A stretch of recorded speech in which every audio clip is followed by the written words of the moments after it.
নমস্কার বন্ধুরা, আমি টুম্পা। একটি নতুন রেসিপিতে আপনাদের সবাইকে স্বাগত। শীত তো প্রায় চলেই যেতে বসেছে।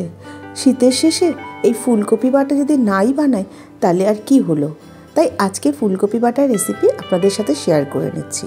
প্রথমে ফুলকপিটাকে ছোটো ছোটো টুকরো করে কেটে নিয়েছি, তারপর নুন জলে ফুলকপিটাকে ভাপিয়ে নেব। গ্যাসের ফ্লেমটা হাইতে করে দিয়ে ঢাকা দিয়ে 4 থেকে 5 মিনিট ফুলকপিটাকে ভাপিয়ে নিয়েছি। ফুলকপিটা ভাপানো হয়ে গেছে। এবার ফুলকপিটাকে একটা ঝুড়ির মধ্যে জলটা ঝরিয়ে নেব।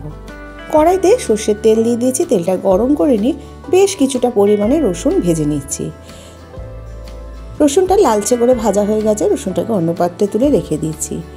ওই তেলের মধ্যে 4টে শুকনো লঙ্কা ভেজে নিচ্ছে। ঝালটা নিজেদের মতো করে ব্যবহার করতে হবে। শুকনো লঙ্কাটাকে লালচে রং ধরিয়ে পুরো ভেজে নেওয়ার পর কাঁচা লঙ্কাটাকেও ভেজে নিচ্ছি। কাঁচা লঙ্কাটা কিন্তু মাথার দিকটা একটু চিড়ে দিয়েছি। কাঁচা লঙ্কাটাকেও ভেজে তুলে রাখছি। ওই তেলের মধ্যে বেশ কিছুটা পরিমাণ পেঁয়াজ কুচিও ভেজে নিচ্ছি। পেঁয়াজটা ভাজা হয়ে গেছে। পেঁয়াজটাকে অন্য পাত্রে তুলে রেখে দিচ্ছি। ওই কড়াইতে আর একটু তেল দিয়ে দিলাম। তার মধ্যে কালো জিরে ফোড়ন দিয়ে ফুলকপিটাকে ভেজে নেব। গ্যাসের ফ্লেমটা হাইতেই করে দিয়ে নুন আর হলুদ দিয়ে ফুলকপিটাকে ভালো করে ভেজে নেব।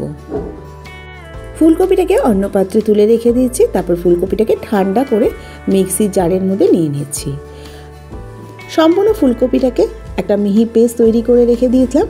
দেখুন, ঠিক এরকম কোনো দানা নেই, এরকম পেস্ট করে রেখে দিলাম।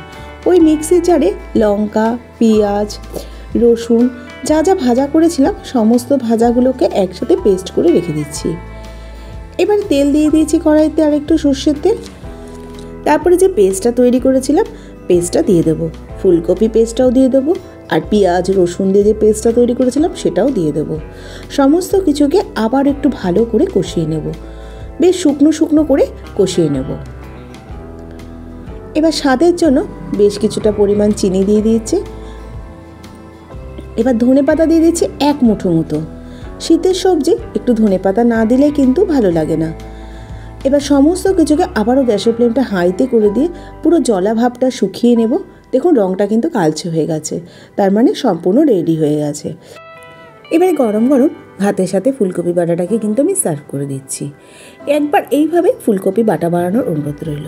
কথা দিচ্ছি খেতে কিন্তু দুর্দান্ত হয়। তাহলে আজকে এই পর্যন্ত, আবার হাজির হয়ে যাব নতুন কোনো রেসিপির সাথে। ভালো থাকবেন, সুস্থ থাকবেন। ধন্যবাদ।